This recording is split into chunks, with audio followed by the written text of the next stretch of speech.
ಕಫದ ಕಾರಣದಿಂದ ಆಸ್ಪತ್ರೆಗೆ ದಾಖಲಾಗಿದ್ದ 1.5 ತಿಂಗಳ ಹೆಣ್ಣು ಮಗುವೊಂದು ಸಾವನ್ನಪ್ಪಿದ್ದ ಘಟನೆ ದಕ್ಷಿಣ ಕನ್ನಡ ಜಿಲ್ಲೆಯ ಬೆಳ್ತಂಗಡಿಯ ತಾಲೂಕು ಸರ್ಕಾರಿ ಆಸ್ಪತ್ರೆಯಲ್ಲಿ ನಡೆದಿದೆ. ಇಲ್ಲಿನ ಧರ್ಮಸ್ಥಳ ಗ್ರಾಮದ ಮುಳಿಕಾರ್ ನಿವಾಸಿಗಳಾದ ಬಾಲಕೃಷ್ಣ ಮತ್ತು ಸವಿತಾ ದಂಪತಿಯ 1.5 ತಿಂಗಳ ಮಗು ಅಂಶಿಕಾ ಮೃತಪಟ್ಟ ಬಾಲಕಿ.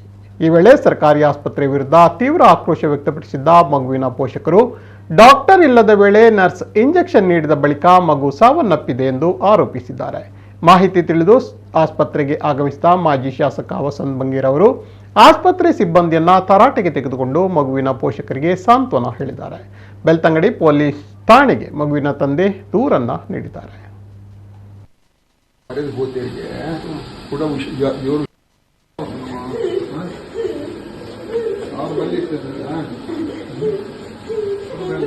ಭಯಂಕರ ಐತಲ್ರಿ ಆಗ್ಲಿ ಬುಕ್ಕಲ ಡಾಕ್ಟರ್ ಐದಕ್ಕೆ ಹೊರ ಬರ್ತಾನೆ ಮುಂಜಾನೆ ಗಂಟೆ ಹೊರ ಬರ್ತೀರಿ ಬುಕ್ಕ ಲಾಸ್ಟ್ ಜೋರ ಸಿಸ್ಟರ್ ಬೋದಿರ್ತಾ ಬರ್ತಾರೆ ಅಲ್ಪ ಆರು ಪಾಣಿ ಮುಲ್ಕ ಇತ್ತೇನ್ರಿ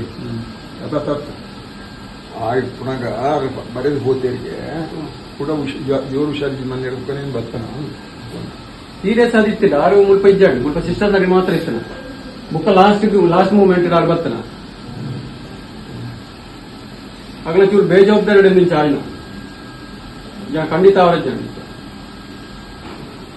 ಸುಮಾರು ದಿನ ಶುರುವಾದ್ರಿಂದ ನಂದಿತ್ತೆ ಕೋಡೆ ರಾತ್ರಿ ಶುರುವಾಗಿ ಬಿಟ್ಟು ಲೆಕ್ಕವತ್ತೀವಿ ಅವ್ರಿಗೆ ಮಧ್ಯಾಹ್ನ ಲೆಕ್ಕವತ್ತಾನೆ ಆಗ್ಲಿ ಫಸ್ಟ್ ಸ್ಟಾರ್ಟಿಂಗ್ ಆಗ್ಲೇ ರೆಸ್ಪಾನ್ಸ್ ಅಂತಿದ್ದೇವೆ ಬಾಲೆಗೆ ಆಗ್ಲಿ ಬೇತನ ಆಗ್ಲ ನೆಟ್ಟಿರ್ತಾರೆ ಅವಳ ಅಡ್ಮಿಟ್ ಮಾಡ್ತಾರೆ ಸುಮಾರು ಗೊತ್ತಾಯ್ತು ಅನ್ನೋ ಟ್ರೀಟ್ಮೆಂಟ್ ಕೊಟ್ಟು ಮಾಡಿ